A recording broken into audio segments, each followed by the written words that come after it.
আসসালামু আলাইকুম। এটিএন বাংলা সংবাদে সবাইকে স্বাগত জানাচ্ছি নাবিলা রহমান। শুরুতেই বিআরবি কেবলস সংবাদ শিরোনাম। জমি রেজিস্ট্রেশনের ৮ দিনের মধ্যে নাম জারি ও রেকর্ড সংশোধন, ভূমি মন্ত্রণালয়ের প্রস্তাব মন্ত্রিসভায় অনুমোদন।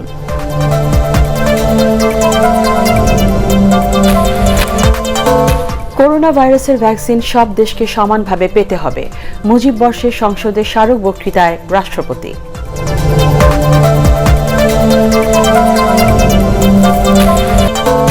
অনলাইনে ক্যাসিনো চালিয়ে থাইল্যান্ড ও যুক্তরাষ্ট্রের সেলিম প্রধানের অর্থ পাচার, সম্পত্তি জব্দ ও ব্যাংক অ্যাকাউন্ট ফ্রিজ করল দুদক।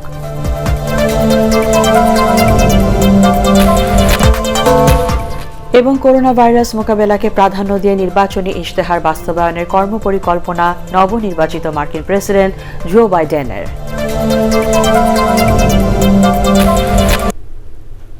শুনছিলেন বিআরবি কেবলস সংবাদ শিরোনাম। সংবাদে এছাড়াও থাকছে, ভোটে হারার পর প্রেসিডেন্ট ডোনাল্ড ট্রাম্পকে ছেড়ে যাচ্ছেন স্ত্রী মেলানিয়া, এই নিয়ে প্রতিবেদন।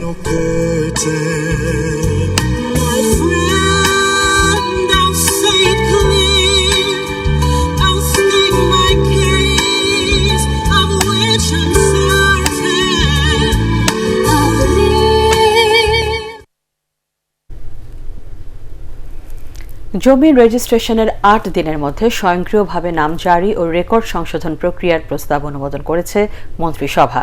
প্রধানমন্ত্রী শেখ হাসিনার সভাপতিত্বে ভার্চুয়াল মন্ত্রিসভা বৈঠকে ভূমি মন্ত্রণালয়ের এই প্রস্তাবে অনুমোদন দেওয়া হয়। আগামী ১ বছরের মধ্যে পুরো দেশে এ কার্যক্রম শুরু হবে বলে জানিয়েছেন মন্ত্রিপরিষদ সচিব। বিস্তারিত জানাচ্ছেন শফিকুল ইসলাম শামীম। উত্তরাধিকার বা ক্রয়সূত্রে বা অন্য প্রক্রিয়ায় কোনো জমিতে কেউ নতুন মালিক হলে সরকারি রেকর্ড সংশোধন করে তার নাম খতিয়ানভুক্ত করার প্রক্রিয়াকে নামজারি বলে। আইন মন্ত্রণালয়ের অধীনে থাকা সাব রেজিস্ট্রার অফিসে হয় ভূমি রেজিস্ট্রেশন, আর জমির নামজারির কাজ করা হয় ভূমি মন্ত্রণালয়ের অধীনে থাকা উপজেলা অফিস বা সার্কেল ভূমি অফিসে। মন্ত্রিপরিষদ সচিব বলেন, মানুষের হয়রানি এবং সময় বাঁচাতে জমি রেজিস্ট্রেশনের ৮ দিনের মধ্যে তাই স্বয়ংক্রিয়ভাবে নামজারি সম্পূর্ণের ব্যবস্থা করা হয়েছে। রেজিস্ট্রেশনেও কিছুটা অস্পষ্টতা ছিল, যে কোনো জমি যে কেউ গিয়ে রেজিস্ট্রেশন করতে পারতো। আবার মিউটেশনের ক্ষেত্রেও ঝামেলা হতো, কারণ দলিল পাওয়া যেত না, এলটি নোটিশ বোঝা যেত না, এইসব কারণে দীর্ঘদিন এগুলি পড়ে থাকতো। তো আজকের সভাতে গত ৭-৮ মাস ধরে আমরা যে কাজকর্ম করেছি তার পরিপ্রেক্ষিতে কিছু প্রস্তাব উপস্থাপন করা হয়। এখন থেকে সাব রেজিস্ট্রার অফিস এবং এসিল্যান্ডের অফিসের মধ্যে ইন্টার অপারেটেবল সফটওয়্যার থাকবে। উত্তরাধিকার সূত্রে জমির মালিকানার বিষয়টিও এ সফটওয়্যারে অন্তর্ভুক্ত করা হবে বলেও জানান মন্ত্রিপরিষদ সচিব। ধারণা করা হচ্ছে এর ফলে মামলা মোকদ্দমা অনেক কমে যাবে। ক্যাবিনেটে এটা সাজেশন ছিল এবং ক্যাবিনেটের সিদ্ধান্ত দিয়ে দিয়েছে যে এখন থেকে 3টা দলিল করতে হবে। যিনি দলিল করতে যাবেন ওনাকে আরেকটা দলিলের খরচ দিতে হবে। 3টা দলিল হওয়ার সাথে সাথে একটা সাব রেজিস্ট্রারের কাছে থাকবে, একটা ইনকামবেন্ট পাবেন, আর আরেকটা ওই এলটি নোটিশের পাশাপাশি এসিল্যান্ডের কাছে চলে যাবে।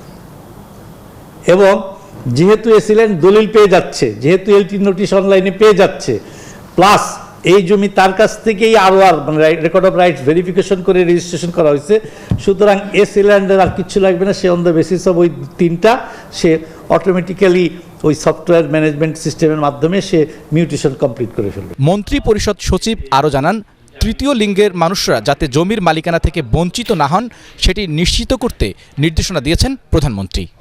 শফিকুল ইসলাম শামীম, এটিএন বাংলা, ঢাকা।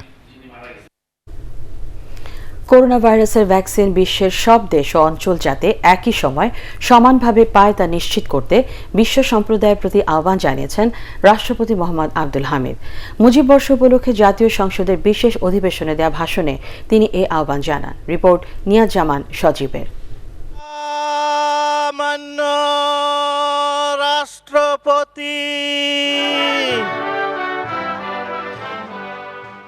রাষ্ট্রপতি আব্দুল হামিদের স্মারক বক্তৃতার মধ্য দিয়ে মুজিব বর্ষ উপলক্ষে বিশেষ অধিবেশনের আনুষ্ঠানিক কার্যক্রম শুরু হয়। বঙ্গবন্ধুর বর্ণাঢ্য জীবনের নানা দিক বক্তৃতায় তুলে ধরেন রাষ্ট্রপতি। তিনি ছিলেন আপোষহীন, যেখানে অন্যায়, অবিচার, শোষণ, নির্যাতন দেখেছেন সেখানেই তিনি প্রতিবাদে নেমে পড়েছেন। জীবনে কখনো নীতি আদর্শের সঙ্গে আপোষ করেননি। রাষ্ট্রপতি বলেন, করোনা ভাইরাসের স্বীকৃত টিকা আবিষ্কৃত হলে চলমান চরম অনিশ্চয়তা, হতাশা, উৎকণ্ঠা থেকে বিশ্ববাসী মুক্তি পাবে। তবে এই ভ্যাকসিন যেন সব দেশ একসাথে পায় সেদিকেও বিশ্বনেতাদের নজর রাখতে হবে। কোভিড-19 থাবায় গোটা বিশ্ব আজ বিপর্যস্ত। ইতিমধ্যে মৃতের সংখ্যা 12 লাখ ছাড়িয়ে গেছে, আক্রান্তের সংখ্যা প্রায় 5 কোটি। এখনো মৃত্যু ও আক্রান্তের মিছিলে প্রতিদিনই যোগ হচ্ছে শত শত মানুষের নাম। বাংলাদেশও করোনা কেড়ে নিয়েছে 6,000-এর অধিক অমূল্য প্রাণ। একাদশ জাতীয় সংসদের 10ম ও মুজিববর্ষ উপলক্ষে বিশেষ অধিবেশনের দ্বিতীয় দিনে সভাপতিত্ব করেন স্পিকার শিরিন শারমিন চৌধুরী। নিয়াজ জামান সজীব, এটিএন বাংলা, ঢাকা। অনলাইনে ক্যাসিনো চালিয়ে থাইল্যান্ডে 7টি কোম্পানি গড়েছেন সেলিম প্রধান। থাইল্যান্ড ও যুক্তরাষ্ট্রের ব্যাংক অ্যাকাউন্টে পাচার করেছেন বড় অঙ্কের টাকা। দুদকের তদন্তে বেরিয়ে এসেছে এসব তথ্য। অবৈধ সম্পদ অর্জনের অভিযোগে তার সম্পত্তি জব্দ করেছে দুদক। ফ্রিজ করা হয়েছে সব ব্যাংক অ্যাকাউন্ট। আরও জানাচ্ছেন মাহবুব কবির চপল। ঢাকার বিভিন্ন ক্লাবে ক্যাসিনোর নামে চলত কোটি টাকার জুয়ার আসর। শুধু ক্লাবে নয়, অনলাইনেও চলত এ জুয়া। গত বছর অক্টোবরে এর মূল হোতা সেলিম প্রধানকে গ্রেফতারের পর বেরিয়ে আসে চাঞ্চল্যকর তথ্য। অবৈধ সম্পদ অর্জনের অভিযোগে সেলিম প্রধানের বিরুদ্ধে মামলা করে দুদক। তিনি মূলত ক্যাসিনো খেলতেন যুক্তরাষ্ট্রের লাস ভেগাসে। সেখান থেকে ক্যাসিনোর চিপস কিনতেন, বাংলাদেশে বসে অনলাইনে চালাতেন এ জুয়া। এভাবে তিনি সম্পদের পাহাড় গড়েন। থাইল্যান্ডে তার নামে তমা পাতায়া কোম্পানি, প্রধান গ্লোবাল ট্রেডিং সহ 7টি কোম্পানির সন্ধান পেয়েছে দুদক। ব্যাংকক ব্যাংক ও সিয়াম কমার্শিয়াল ব্যাংকে 20 কোটি টাকা এবং যুক্তরাষ্ট্রের জেপি মর্গান ব্যাংকের 2টি অ্যাকাউন্টে বড় অঙ্কের লেনদেন করেন সেলিম প্রধান। থাইল্যান্ডে সেলিম প্রধানের মালিকানাধীন 7টি কোম্পানির সন্ধান পাওয়া গেছে। সেলিম প্রধান ক্যাসিনো খেলতেন এবং লাস ভেগাস থেকে কয়েক কোটি টাকা দিয়ে তিনি ক্যাসিনো চিপস ক্রয় করেছিলেন বলেও আমাদের কাছে তথ্য রয়েছে।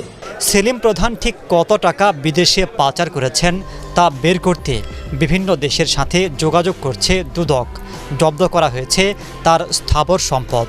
সেলিম প্রধানের সকল সম্পদ জব্দ করা হয়েছে, তার অর্ধশত ব্যাংক হিসাব ফ্রিজ করা হয়েছে। টাকা উদ্ধারের ব্যাপারে আমেরিকা এবং থাইল্যান্ড সহ কয়েকটি দেশে MLAR এর মাধ্যমে ব্যবস্থা গ্রহণ করা হচ্ছে। তার সাথে আরও কেউ জড়িত আছে কিনা তাও খতিয়ে দেখছে দুদক। মাহবুব কবির চপল, এটিএন বাংলা, ঢাকা। গত 24 ঘন্টায় করোনা ভাইরাস আক্রান্ত হয়ে দেশে আরও 25 জনের মৃত্যু হয়েছে। এ নিয়ে মৃতের সংখ্যা বেড়ে দাঁড়ালো 6092। মৃতদের মধ্যে 17 জন পুরুষ ও 8 জন নারী। এর মধ্যে ঢাকা বিভাগে সর্বোচ্চ 10 জন, চট্টগ্রামে 5, খুলনা ও সিলেটে 3 জন এবং বরিশাল বিভাগে 2 জন মারা গেছেন। সবশেষ 14,042টি নমুনা পরীক্ষায় 1683 জনের করোনা শনাক্ত হয়েছে। শনাক্তের হার 11.99%। মোট আক্রান্তের সংখ্যা 4,21,921 জন। গত 24 ঘন্টায় 1,623 জন সহ মোট সুস্থ 3,39,768 জন। শনাক্ত বিবেচনায় সুস্থতার হার 80.53%। স্বাস্থ্য অধিদপ্তরের সংবাদ বিজ্ঞপ্তিতে এসব তথ্য জানানো হয়। নির্দেশনার 1 মাস পরও কমেনি আলুর দাম। রাজধানীর খুচরা বাজারে কেজি প্রতি আলু বিক্রি হচ্ছে 50 টাকা পর্যন্ত। পরিস্থিতি স্বাভাবিক হতে আরও সপ্তাহ 2 সময় লাগবে বলে ধারণা ভোক্তা অধিকার সংরক্ষণ অধিদপ্তরের। এদিকে কম দামে আলু কিনতে স্বল্প আয়ের মানুষ প্রতিদিনই ভিড় করছে টিসিবি ট্রাকের সামনে। শেরফুল আলমের রিপোর্ট। সাশ্রয়ী দামের আলু, সাথে অন্যান্য নিত্য প্রয়োজনীয় পণ্য, তাই টিসিবি ট্রাকের সামনে এমন ভিড় প্রতিদিনের। তবে একেবারে 1 কেজির বেশি আলু কিনতে না পারায় আফসোসও আছে ভোক্তাদের। এখানে আলুটা ভালো আছে এবং 30 টাকা কেজি হিসাবে পাওয়া যায়। কম দামে পাই দেখে এই জায়গায় সিরিয়ালে দাঁড়া রয়েছে, এখনো পাই না। আলুর বাজার অনেক, তাই এখান থেকে আলু কিনা হলো। ট্রাকে আলুর চাহিদা বাড়ছে প্রতিনিয়ত। তবে সেই অনুযায়ী বরাদ্দ পাচ্ছেন না ডিলাররা। এখনো আমরা বাড়াই দিতে পারি না, তবে মাঝখানে বাড়াই দিয়েছিলাম, অনেক মানুষ পেয়েছিল। আজকেও আলু দিচ্ছি, আগামীকালকেও দেবো, আলু দিব সবসময়। একটু বরাদ্দ কম আছে, কিন্তু এটা বেড়ে যাবে। রাজধানীর খুচরা বাজারে প্রকার ও মানভেদে আলুর দাম রাখা হচ্ছে 40 থেকে 50 টাকা, অথচ এক মাস আগেও দাম ছিল 38 থেকে 40 টাকা। সরকারি বিপণন সংস্থা টিসিবির তথ্য অনুযায়ী এক মাসের ব্যবধানে আলুর দাম বেড়েছে 15.5 ভাগের বেশি। পরিস্থিতি সামাল দিতে সরকার 2 দফায় আলুর দর বেঁধে দিলেও তা মানা হচ্ছে না কোনো বাজারে। আমাদের যে নতুন আলু আসা পর্যন্ত যে আলুর চাহিদা সেটি থাকার কথা, কিন্তু আসলে আলুর আমার কাছে মনে হয়েছে যেন স্টকেই প্রবলেম আছে। স্টকে প্রবলেম না থাকলে কখনোই দাম বাড়ে না। 15 দিন আগে যে দাম ছিল আজকে কিন্তু সেই দাম নাই, বরং দিন যেতে থাকবে এগুলোর দাম কমতে থাকবে, যে আগামী 15-20 দিনের মধ্যে আরও স্বাভাবিক হয়ে আসবে। শীতের সবজির সরবরাহ বাড়লে বাজারে আলুর দাম সহনীয় হয়ে আসবে বলে মনে করছেন বিক্রেতারা। শরফুল আলম, ATN বাংলা, ঢাকা। এবার মার্কিন প্রেসিডেন্ট নির্বাচনের খবর।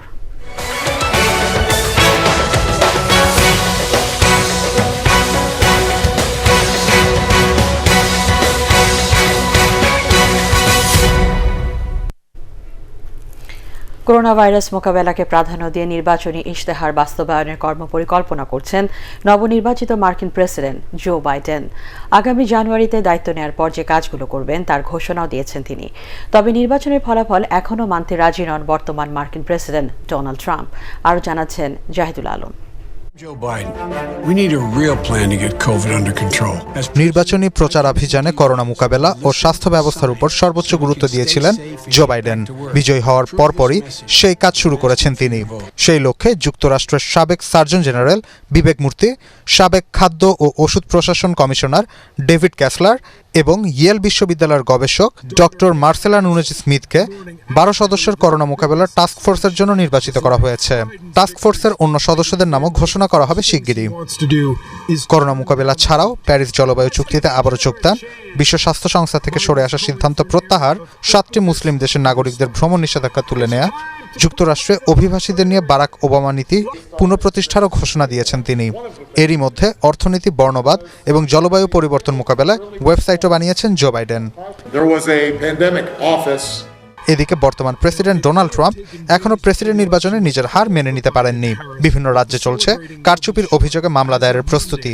এরপরও 20 জানুয়ারিকে সামনে রেখে যুক্তরাষ্ট্রকে সারিয়ে তুলতে নিজেদের কর্মপরিকল্পনা গুছিয়ে নিচ্ছেন ডেমোক্র্যাটরা। জাহিদুল আলম, ATN বাংলা। যুক্তরাষ্ট্রের নবনির্বাচিত প্রেসিডেন্ট জো বাইডেন ও ভাইস প্রেসিডেন্ট কমলা হ্যারিসকে অভিনন্দন জানিয়েছে আওয়ামী লীগ। দলটির সাধারণ সম্পাদক ওবায়দুল কাদের নিজ বাসভবনে এক ব্রিফিংয়ে আশা প্রকাশ করেন শান্তি প্রতিষ্ঠার পাশাপাশি মানবিক ও সহানুভূতিশীল বিশ্ব প্রতিষ্ঠায় অবদান রাখবে জো বাইডেন। রোহিঙ্গা প্রত্যাবাসন, জলবায়ু পরিবর্তন ও জঙ্গিবাদ নির্মূল সহ অভিন্ন ইস্যুতে ভবিষ্যতে যুক্তরাষ্ট্রের সাথে বাংলাদেশের ঐক্যবদ্ধভাবে কাজ করার নতুন দিগন্ত উন্মোচন হবে বলে মন্তব্য করেন তিনি।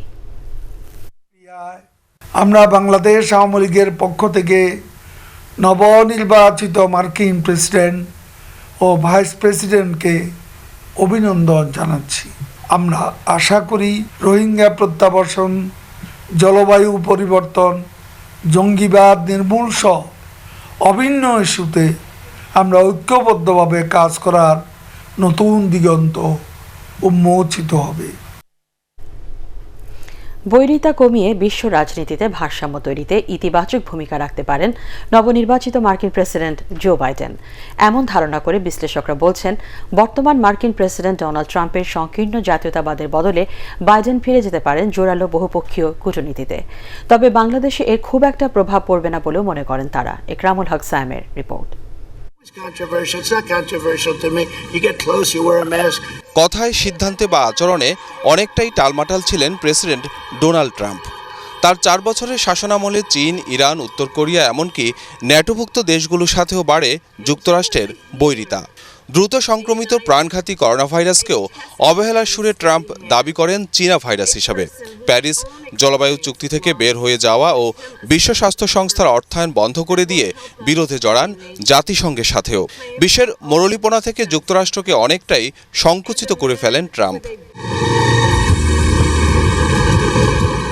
তবে বিপুল ভোটে নবনির্বাচিত প্রেসিডেন্ট জো বাইডেন 4 বছর আগে তার ভাইস প্রেসিডেন্ট থাকাকালীন নীতিতে আবারও ফিরে যাবেন বলে ধারণা করা হচ্ছে।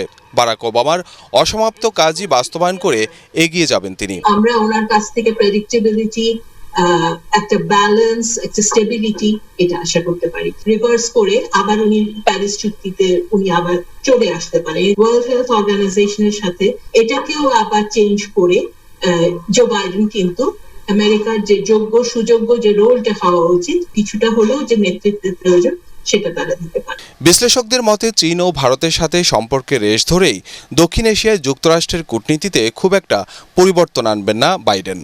একই সাথে বাংলাদেশের সম্পর্কেও নতুন মেরুকরণের সম্ভাবনা দেখছেন না তারা। ভারতের বর্তমান প্রধানমন্ত্রী এবং ট্রাম্পের ভেতরে কিছু ভালো কেমিস্ট্রি ছিল, এটা কতদূর এখানে চলবে আমি জানি না। ইউনাইটেড স্টেটস চায়নার সাথে তার রিলেশনস যেভাবে ম্যানেজ করবে, that will have an impact on south Asia, এবং সেই ক্ষেত্রে হয়তো বাংলাদেশও সরাসরি একটা ইমপ্যাক্টে আসতে পারে।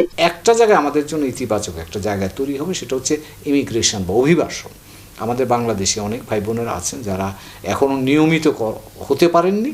জো বাইডেন বলেছেন তিনি যদি ক্ষমতায় আসেন তাহলে যারা অনিয়মিত অভিবাসী আসছে তাদেরকে নিয়মিতকরণ করবেন। বিশ্লেষকরা অবশ্য বলছেন যুক্তরাষ্ট্রের কূটনীতি কতটা উদার ও ভারসাম্যপূর্ণ হবে তা অনেকখানি নির্ভর করছে বাইডেনের মন্ত্রিসভা কেমন হবে তার উপর। ইকরামুল হক সায়েম, এটিএন বাংলা, ঢাকা। ভোটে হারার পর প্রেসিডেন্ট ডোনাল্ড ট্রাম্পকে ছেড়ে যাচ্ছেন তার স্ত্রী মেলানিয়া, বিষয়টি প্রায় নিশ্চিত। মেলানিয়া বছর কয়েক আগেই এমন সিদ্ধান্ত নিয়েছিলেন বলে গণমাধ্যমকে জানিয়েছেন তার এক সহকারী। হোয়াইট হাউসেও ট্রাম্প মেলানিয়া আলাদা ঘরে থাকতেন বলে গণমাধ্যমকে জানিয়েছেন তিনি।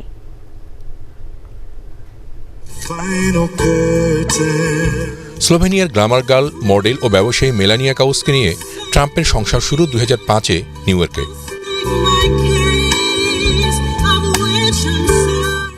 এর আগে মেলানিয়া ছিলেন ফ্রান্সের প্যারিস, ইতালির মিলানে গ্ল্যামার জগতে। 1996 সালে যান আমেরিকায়। তিনি যুক্তরাষ্ট্রের দ্বিতীয় ফার্স্ট লেডি যিনি অভিবাসী মার্কিনী। 2016 সালে ডোনাল্ড ট্রাম্প প্রেসিডেন্ট নির্বাচিত হওয়ার পর বছর দুয়েক হোয়াইট হাউসের ভেতরে বাইরে রোমান্স জীবন কাটিয়েছেন মেলানিয়া। শুরুতে তাদের বিভিন্ন দেশ সফর মজার থাকলেও পরে তা অস্বস্তিতে পরিণত হয়। একসময় ট্রাম্পকে এড়িয়ে চলতে, এমনকি অপমান করতেও ছাড়েননি মেলানিয়া। কিন্তু এবার নির্বাচনে ভরাডুবির পর বিষয়টি আরও খোলাসা হয়েছে জনসম্মুখে। Separate bedrooms, they have separate routines, arrived in America at the age of 26. White House ঘনিষ্ঠরা বলছেন ট্রাম্পের সাথে মেলানিয়ার আনুষ্ঠানিক বিচ্ছেদ এখন সময়ের ব্যাপার মাত্র। আর সেটা হলে মেলানিয়া যে ট্রাম্পের সম্পত্তির প্রাপ্য অংশের এক বিন্দু ছাড়বেন না তা প্রায় নিশ্চিত। কেরামতুল্লাহ বিপ্লব, এটিএন বাংলা। সঙ্গীত শিল্পী ফেরদৌস ওয়াহিদের ভাই প্রয়াত মোস্তফা জগলুল ওয়াহিদের ব্যাংক অ্যাকাউন্ট থেকে আগামী 3 ডিসেম্বর পর্যন্ত লেনদেন না করার নির্দেশ দিয়েছে হাইকোর্ট। বিচারপতি নজরুল ইসলাম তালুকদার ও বিচারপতি আহমেদ সোহেলের বেঞ্চে আদেশ দেন। এ সময় পর্যন্ত জগলুল ওয়াহিদের 2 মেয়ে মুশফিকা ও মোবাশ্বেরা নিরাপত্তা নিশ্চিত করতে গুলশান থানার ওসিকে নির্দেশ দিয়েছে আদালত। একই সাথে জগলুল ওয়াহিদের মৃত্যুর পর থেকে তার ব্যাংক স্টেটমেন্ট, মৃত্যুর সনদ ও দ্বিতীয় স্ত্রী আঞ্জু কাপুর ওয়াহিদের ভারতীয় নাগরিকত্ব সনদ আদালতে জমা দিতেও বলা হয়েছে। গত 26 অক্টোবর সঙ্গীত শিল্পী ফেরদৌস ওয়াহিদের 2 ভাতিজিকে তাদের বাবার বাসায় প্রবেশ নিশ্চিতে নির্দেশ দেন হাইকোর্ট। কোনো উন্নয়ন প্রকল্পে টাকা যেন 9-6 না হয় সে বিষয়ে স্থানীয় জনপ্রতিনিধিদের সহযোগিতা চেয়েছেন ঢাকা দক্ষিণ সিটি কর্পোরেশনের মেয়র ব্যারিস্টার শেখ ফজলে নূর তাপস। তিনি বলেন, দেশের প্রান্তিক জনগোষ্ঠীর জীবনমান উন্নয়নে বিভিন্ন প্রকল্পে টাকা উইপোকা খেয়ে নেয়, সেটি বন্ধে কাউন্সিলরদের সতর্ক থাকতে বলেছেন মেয়র। রাজধানী নগর ভবনে প্রান্তিক জনগোষ্ঠীর জীবনমান উন্নয়ন প্রকল্প নিয়ে এক সভায় এসব কথা বলেন তিনি। আমরা চাই না আমাদের এই প্রকল্পের টাকা কোনো উইপোকাদের কাছে চলে যায়। এই প্রকল্পটা আমাদের নিজস্ব প্রকল্প। এখানে আমাদের নাগরিকরা, আমাদের ভোটাররাই এটার প্রাপ্য, এটা অধিকারী। আমাদের কাউন্সিলর বৃন্দদের পূর্ণ সম্পৃক্ততা ছাড়া এই প্রকল্প সঠিকভাবে বাস্তবায়ন সম্ভব না। বিতর্কিত করতেই বিএনপি নির্বাচনে অংশ নেয় বলে মন্তব্য করেছেন তথ্য প্রতিমন্ত্রী মুরাদ হাসান। তিনি বলেন, নির্বাচন যাতে গ্রহণযোগ্য না হয় সেজন্য দেশে ও বিদেশে তারা ষড়যন্ত্র করছে। জাতীয় প্রেস ক্লাবে বঙ্গবন্ধু একাডেমি আয়োজিত শহীদ নূর হোসেন দিবসের আলোচনা সভায় এসব কথা বলেন তথ্য প্রতিমন্ত্রী। নূর হোসেন একটি শুধু নাম নয়, একটি ইতিহাস।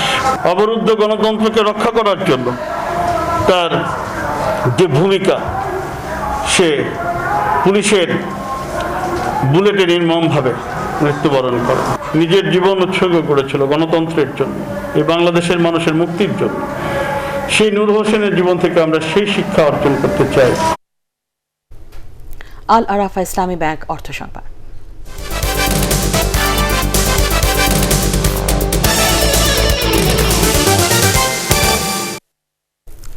আগামী 12 নভেম্বর থেকে অনির্দিষ্টকালের জন্য ঢাকা কলকাতা ফ্লাইট স্থগিত ঘোষণা করেছে বিমান বাংলাদেশ এয়ারলাইন্স। যাত্রী সংকটের কারণ দেখিয়ে বিমানের ওয়েবসাইটে এই তথ্য জানানো হয়। করোনার কারণে ভারতের 3টি রুটে ফ্লাইট বন্ধ থাকার পর 28 অক্টোবর পুনরায় কলকাতা, দিল্লি, চেন্নাই ফ্লাইট চালু করে বিমান। এয়ারলাইন্সটির ব্যবস্থাপনা পরিচালক মোকাব্বির হোসেন জানান, এমনিতেই দীর্ঘদিন ফ্লাইট বন্ধ থাকায় লোকসানে রয়েছে সংস্থাটি। পর্যাপ্ত যাত্রী না থাকায় জ্বালানি সহ সার্বিক খরচ না ওঠায় কলকাতা ফ্লাইট আপাতত স্থগিত করা হলো। অপারেশন, প্রশিক্ষণ ও অন্যান্য কাজে উন্নতির ধারা বজায় রাখতে সেনা সদস্যদের প্রতি আহ্বান জানিয়েছেন আর্ট ডকের GOC lieutenant general SM Shafiuddin Ahmed. Bogura সেনানিবাসে 24 field regiment artillery, 10 medium regiment artillery এবং 2 ও 4 সিগন্যাল ব্যাটালিয়নের রেজিমেন্টের কালার প্রদান অনুষ্ঠানে তিনি এই আহ্বান জানান। এর আগে শহীদ লেফটেন্যান্ট বদিউজ্জামান প্যারেড গ্রাউন্ডে 11 পদাতিক ডিভিশনের সম্মিলিত কুচকাওয়াজ পরিদর্শন ও সালাম গ্রহণ করেন আর্ট ডকের জিওসি। পরে সেনাপ্রধানের পক্ষ থেকে ইউনিটের অধিনায়কদের হাতে রেজিমেন্টাল পতাকা তুলে দেন lieutenant general SM Shafiuddin Ahmed.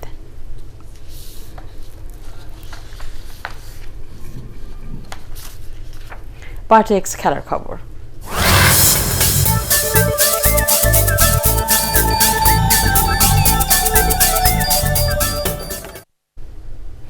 $376 দিন পর মিরপুর স্টেডিয়ামে পা রেখেছেন সাকিব আল হাসান। নিষেধাজ্ঞা শেষে এই প্রথম হোম অফ ক্রিকেটে ফেরেন বিশ্বসেরা অলরাউন্ডার।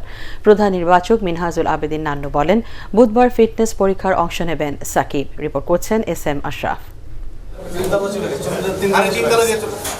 29 অক্টোবর 2019 শেষবার যখন মিরপুর স্টেডিয়ামে এসেছিলেন সাকিব আল হাসান ছিলেন বিমর্ষ, বিধ্বস্ত। ঠিক 376 দিন পর চিরচেনা মাঠে ফেরা সাকিব পুরোপুরি নির্ভার, চাপমুক্ত। এ মাসের শেষে বঙ্গবন্ধু T20 টুর্নামেন্ট দিয়েই ক্রিকেটে ফিরতে চান এই বিশ্বসেরা অলরাউন্ডার। তা সামনে রেখে ফিটনেস পরীক্ষার জন্যই এখানে আসা, যদিও প্রধান নির্বাচক জানান সেই পরীক্ষাটা হচ্ছে বুধবার।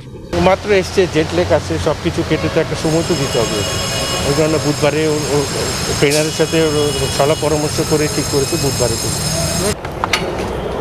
সকাল 8:30টায় মাঠে প্রবেশ করে দীর্ঘদিন পর পরিচিত উইকেটে চোখ বুলান সাকিব। কথা বলেন সতীর্থদের সাথে। এরপর জিমে কিছুটা সময় দেন তিনি। প্র্যাকটিস শুরু করছে সাসপেনশনের পরে, এসছে এবং ওর ফিটনেসটাও দেখা হবে। বুধবারে ওর ফিটনেসটা দিবে, তো সেটা আস্তে আস্তে করে, একটা তাড়াতাড়ি সব কিছু তো পাওয়া না, আস্তে আস্তে অ্যাডজাস্ট করে নিজেকে। ওয়েল এক্সপিরিয়েন্স প্লেয়ার, পৃথিবীর সেরা ক্রিকেটার, এবং খুব তাড়াতাড়ি অ্যাডজাস্ট করে নিতে পারবে এবং এই টুর্নামেন্টে ভালোই খেলবে আশা করি। বঙ্গবন্ধু T20কে সামনে রেখে সাকিব সহ মোট 113 ক্রিকেটার নিজেদের ফিটনেস পরীক্ষা দেবেন। প্রধান নির্বাচক বলেন, তাদের ফলাফলের উপরেই 4 ক্যাটাগরিতে ভাগ করা হবে খেলোয়াড়দের।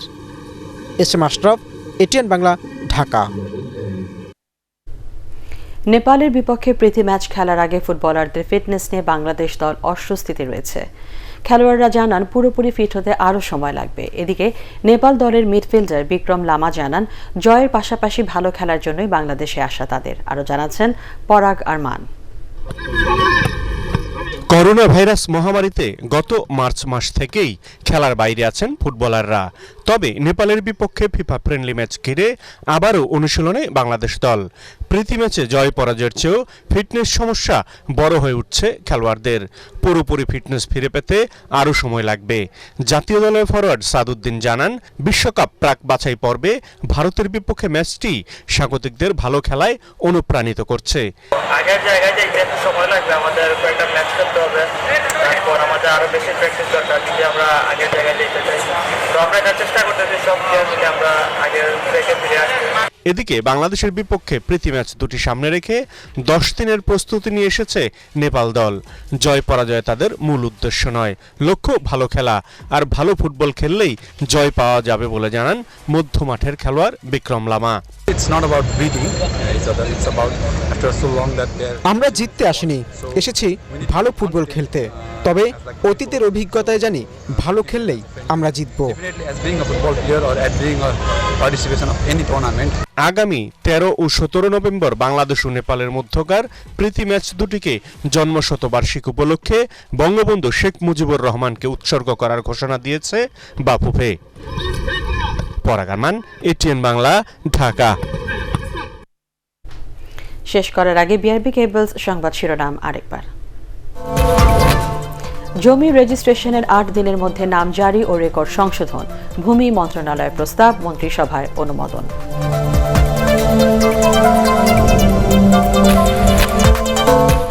করোনা ভাইরাসের ভ্যাকসিন সব দেশকে সমানভাবে পেতে হবে, মুজিব বর্ষের সংসদের স্মারক বক্তৃতায় রাষ্ট্রপতি।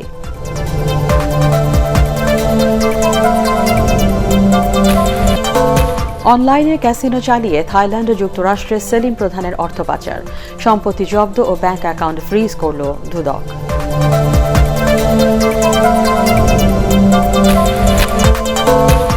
এবং করোনা ভাইরাস মোকাবেলাকে প্রাধান্য দিয়ে নির্বাচনী ইশতেহার বাস্তবায়নের কর্মপরিকল্পনা নবনির্বাচিত মার্কিন প্রেসিডেন্ট জো বাইডেনের।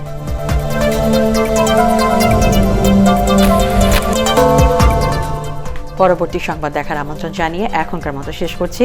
করোনা ভাইরাস থেকে নিজেকে সুরক্ষিত রাখতে মাস্ক পরুন, বারবার হাত পরিষ্কার করুন। এটিএন বাংলা সংবাদ ইউটিউবে দেখতে ব্রাউজ করুন, youtube/ATN Bangla News।